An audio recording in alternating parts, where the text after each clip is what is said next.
Pues gracias por la invitación a las jornadas. Yo voy a contar la charla de gine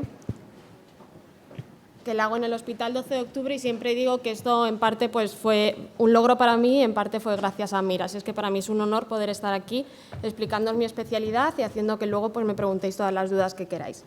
Bueno, ya sabéis que es una especialidad médico-quirúrgica. Y además de médico-quirúrgica, en realidad son como dos en una, porque la gine y la obstetricia son bastante diferentes entre sí y cada una de ellas va a tener su parte médica y su parte quirúrgica. Entonces, ¿qué cosas podemos ver? Dentro de la obstetricia, la parte más médica sería el embarazo de alto riesgo, porque las mujeres que se quedan embarazadas pueden tener cualquier tipo de patología y si bien vosotros no vais a ser quienes tratéis esa patología, sí que tenéis que saber cómo afecta al embarazo y al parto, qué fármacos se le pueden dar y luego también hay enfermedades propiamente obstétricas como la diabetes gestacional, la hipertensión gestacional o la colestasis intrahepática que la trata propiamente el obstetra. Luego tiene una parte quirúrgica, que es sobre todo la cesárea y la histerectomía obstétrica, y luego tiene una parte intervencionista también, que es el manejo del paritorio, la aplicación del parto instrumental, los forces, las espátulas, la ventosa. Y además de la parte médica y quirúrgica, también tiene una parte de diagnóstico por imagen, porque la ecografía obstétrica la hace el obstetra y generalmente es gente que se súper especializa porque es una parte muy amplia, al que al feto hay que mirarle desde hacerle neurosonografía hasta hacerle ecocardio y, por tanto, pues es gente que se suele súper especializar después. También los ecografistas entran en quirófano porque son los que hacen los intervencionismos fetales, que se hacen en pocos hospitales, por supuesto no es fundamental para la residencia, no lo vais a hacer, pero si lo veis, pues esa suerte que tenéis. A nivel ginecológico también hay un área médica que es sobre todo la parte de ginecología funcional, todos los trastornos hormonales en la mujer, la menopausia, los trastornos de la esterilidad, que aparte de hacer un manejo del hipotálamo, hipófisis, gónadas a nivel hormonal, pues también entra en quirófano porque son los que hacen las punciones foliculares, las transferencias de embriones y son los que hacen las inseminaciones artificiales. A nivel más quirúrgico está toda la ginecología orgánica benigna, que son los miomas, los pólipos, la endometriosis, y toda la gineoncológica, que también la opera el ginecólogo. Y luego hay dos áreas que podemos compartir con otros especialistas, como son la cirugía de la patología benigna y maligna de mama, que puede hacerlo también cirugía general, y luego la cirugía del prolapso y de la incontinencia urinaria, que como ha dicho mi compañero de urología, pues también lo puede hacer urología. Por lo que, como veis, si tuviera que definir mi especialidad en una palabra, diría que es muy variada, pero como el año pasado puse variada y vi que todo el mundo decía variada, pues este año he decidido que mi especialidad es espectacular.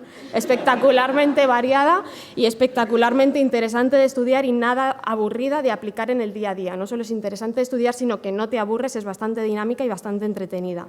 Esta variedad de que podamos hacer tratamiento médico, quirúrgico, intervencionismo, cirugía, hace que prácticamente todo el proceso asistencial lo puedas llevar tú y esto hace que también sea una especialidad bastante independiente, yo creo que como el resto de médico-quirúrgicas. No somos autosuficientes, tenemos que también hacer interconsultas a otros especialistas, pero es verdad que somos más independientes que otras especialidades puramente médicas o puramente quirúrgicas. El perfil del paciente también me parece una ventaja. Son pacientes que vienen por un problema muy concreto, no es un paciente muy complicado de diagnosticar generalmente, pero sí que le puedes hacer casi todo el manejo tú. Yo creo que hay médicos más de paciente crónico, médicos más de paciente agudo, pues sería como un médico más de paciente agudo, aunque luego puedes ser ginecólogo del centro de especialidades y veas a una mujer a lo largo de toda su vida, pero en general ves más bien patologías agudas. Bueno, esto yo no lo pienso en el día a día, pero para una charla queda como bien, es que somos los únicos que podemos salvar 2 vidas a la vez y esto pues lo hace también muy interesante. Y por último, tiene buenas salidas laborales. Puede gustarte más o menos el contrato que te surja, pero en general encuentras trabajo cuando acabas la residencia. En cuanto a puntos negativos, siempre salen 2, que son las guardias y las denuncias. Ahora bien, todo lo que os he contado de la variedad puede ser también un punto negativo, porque una persona que sea muy quirúrgica, quizá deba escoger una especialidad quirúrgica, porque toda la parte de ecografía, la parte de esterilidad, la parte de embarazo de alto riesgo se le puede hacer muy pesada. Y todo lo contrario, no somos internistas y si solamente os gusta la medicina, igual estáis 2 años de vuestra residencia en el quirófano. Entonces, os tiene que gustar por lo menos algo el intervencionismo y el quirófano y no solo la medicina puramente. Y ya pasando a los puntos negativos clásicos, las guardias. ¿Qué pasa? Que tenemos la fama de ser de los residentes más matados del hospital. Esto es verdad, son guardias malas, duras, de no dormir, de dormir muy poco, de correr a las 5 de la mañana para hacer una cesárea, que normalmente dura poco, pero se puede complicar y durar 3 horas y media y no se opera sentado, o sea que te cansas bastante las guardias. Esto va mejorando a lo largo de la residencia, pero es verdad que un adjunto de ginecología probablemente no tenga tan buenas guardias como un adjunto de oftalmología, por ejemplo. También pongo que es impactante en cuanto a impacto emocional. En la parte ginecológica, pues como en todas las áreas que vean oncología, yo creo que son pacientes que te pueden afectar emocionalmente, y en la parte obstétrica, pues todo suele ser muy agudo, muy inesperado y muy grave, y en pacientes jóvenes que en principio iban allí a dar a luz. Entonces, impacta bastante. Pensad hay personas que lo llevan muy bien, pero hay otras que no lo llevan tan bien. Entonces, pensar cuánto os puede afectar esto a vosotros mismos. Y en cuanto a las denuncias, pues pasa por esto, sobre todo por la parte de obstetricia, como es cuando algo sale mal en una persona que no te lo esperas y que suele ser bastante agudo y bastante grave, pues la gente busca responsables y el centro de la responsabilidad va a ser el obstetra, y es de las especialidades más denunciadas. Tampoco estás de lunes a viernes en el juzgado, no es una rotación más de la residencia, pero sí que tienes más probabilidades de ir al juzgado alguna vez en tu vida que otros especialistas. En cuanto a la residencia, son 4 años, los 2 primeros se suelen emplear más en obstetricia, los 2 últimos más en ginecología. De R1 y de R2 pues vais a pasar por el paritorio, por las urgencias, vais a ver consulta de obstetricia, la planta tanto de puerperio como de embarazo patológico. A nivel de ecografía también vais a ver algo, bien porque en vuestro hospital haya una rotación como tal de R1 o de R2 en ecografía, o bien porque en prácticamente todas las consultas y en todos los boxes de urgencias hay un ecógrafo y vais a aprender a coger la sonda del ecógrafo desde prácticamente el primer mes. En el quirófano, ginecología es una especialidad que tiene intervenciones muy fáciles e intervenciones muy complicadas, de tal forma que desde R1 vais a empezar a hacer cirugías muy fáciles, como son los legrados, los drenajes de abscesos, y progresivamente pues vais a ir complicando un poco más esa cirugía, de tal forma que de R4 pues podéis hacer anexectomías, quistectomías, histerectomías, cirugías de suelo pélvico, podéis hacer cirugía de mama. La gineoncológica no se hace durante la residencia, eso es para un adjunto que se súper especializa en esto.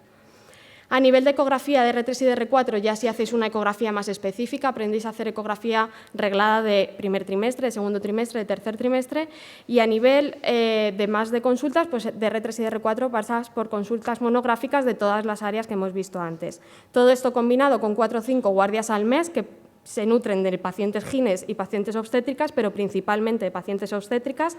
Ya he dicho que son malas y en la mayoría de los hospitales se suelen librar, preguntadlo.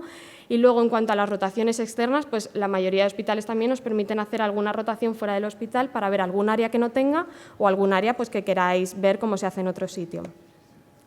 En cuanto a cómo elegir hospital, yo creo que para gine y para cualquier especialidad que tenga actividad manual o actividad quirúrgica es mejor un hospital grande. Grande porque ves más número de casos y no solo es que sean más, sino que son más variados y más complicados, porque los centros de alrededor te van a mandar el caso complicado. Entonces, yo creo que es mejor un hospital grande. Ahora bien, si no puede ser el más grande, tampoco pasa nada. Pero sí que yo veo recomendable que si tenéis que recortar algo, sea algo ginecológico, o sea, que estéis muy bien formados y muy íntegramente a nivel obstétrico, y que si tenéis que recortar en algo, sea a nivel ginecológico, porque después de adjunto es más fácil aprender en este campo que el obstétrico, que se presupone que sabes resolver prácticamente cualquier cosa obstétrica que te pueda surgir. Preguntad también por pediatría, porque todos los prematuros, todas las malformaciones, todas las enfermedades que no coja el servicio de neonatología son embarazos y partos que no vais a poder llevar vosotros. En cuanto a la parte más quirúrgica, pues como en todas las quirúrgicas, preguntar si se hacen técnicas de endoscopia, que en nuestro caso sería la histeroscopia y la laparoscopia, si dejan operar o no al residente, y yo creo que también es un punto positivo que esté dividido en secciones, porque si está dividido en secciones te permite ir haciendo un aprendizaje más concreto de cada cosa y no a salto de mata de una cosa a otra, y además porque los adjuntos de esas secciones pues serán súper especialistas en ellas, te lo van a explicar de forma mucho más específica y probablemente tengan más experiencia en el quirófano y después te dejen hacer más mano en el quirófano. A nivel más teórico, hay hospitales que te dan más o menos facilidad para ir a congresos, para hacer la tesis doctoral. Si esto son cosas que os interesan, preguntadlo también, porque va a ser más persona dependiente que hospital dependiente, pero sí que hay sitios que dan más facilidades que en otros. Y luego ya fuera de lo puramente profesional, fijaos en la parte personal, en el feeling que os dé el hospital, en lo cerca o lejos que está de vuestra ciudad, de vuestra familia, de vuestros amigos, de vuestro novio, de lo que sea, o todo lo contrario, si lo que queréis es iros fuera de vuestra ciudad, pues que os apetece pues, ver un sitio nuevo y vivir en otro sitio.